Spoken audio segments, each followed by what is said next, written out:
नमस्ते। मैं डॉक्टर मीनाक्षी उपाध्याय तिवारी आप सबका अपने यूट्यूब चैनल ज्ञानपथ में स्वागत करती हूँ। फ्रेंड्स, नवरात्रों का पर्व चल रहा है और हमारे यहाँ ये परंपरा है कि नवरात्रों के 7वें, 8वें या 9वें दिन कन्या को भोज कराना है, जिसे हम कंजका भी कहते हैं।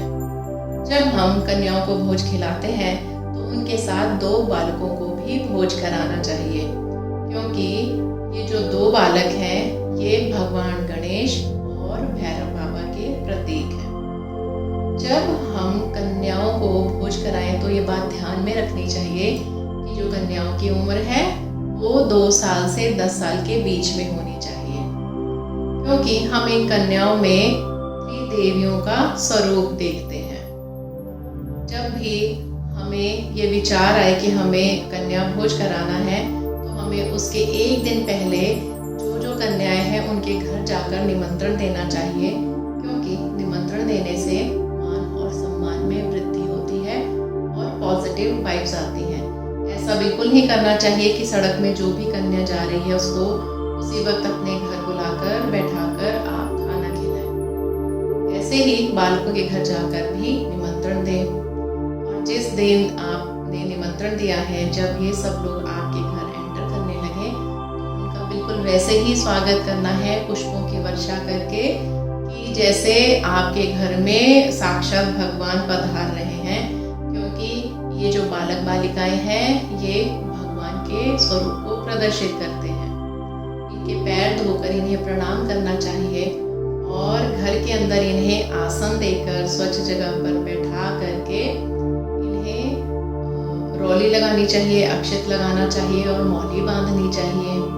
जब आप अपने घर की आरती कर लें, माँ देवी पार्वती दुर्गा देवी की आरती कर लें, उसके बाद इन बालक बालिकाओं की भी आरती उतारें। अब इसके बाद ये प्रश्न उठता है कि हम कन्या भोज में क्या खिलाएं, क्योंकि हमारा भारत देश इतना बड़ा है, हर प्रांत की अलग अलग रीति रिवाज हैं। तो जो हमारे यहाँ ये प्रथा है, जो माँ देवी का भोग है वो हलवा पूरी और काले चने का होता है।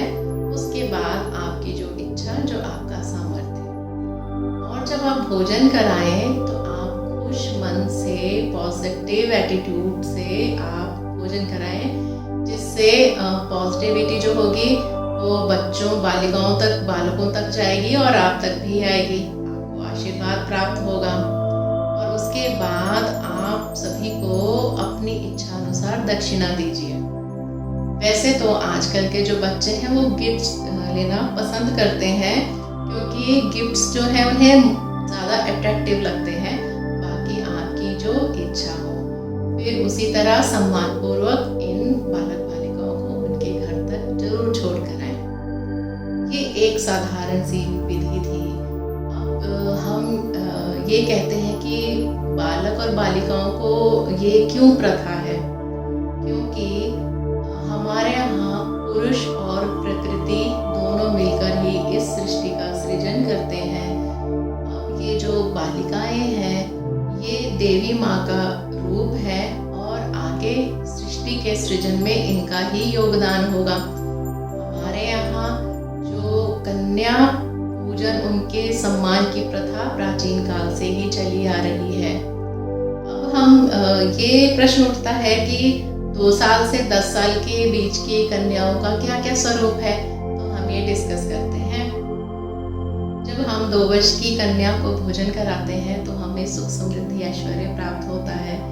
जब हम 3 वर्ष की कन्या को भोजन कराते हैं तो उसमें तीनों देवियों का रूप समाहित होता है, वैसा ही आशीर्वाद प्राप्त होता है। और जब 4 वर्ष की जो कन्या को हम भोजन कराते हैं उसे हम कल्याणी के रूप में देखते हैं। जो 5 वर्ष की कन्या होती है वो रोहिणी का रूप होती है, और रोहिणी जो है वो सभी रोगों को दूर करती है। 6ठे वर्ष की जो कन्या होती है वो कालिका का रूप होती है, जो युद्ध में विजय दिलाती है। और जो 7वें वर्ष की कन्या होती है वो चंडिका का रूप होती है, जो हमें ऐश्वर्य प्रदान करती है।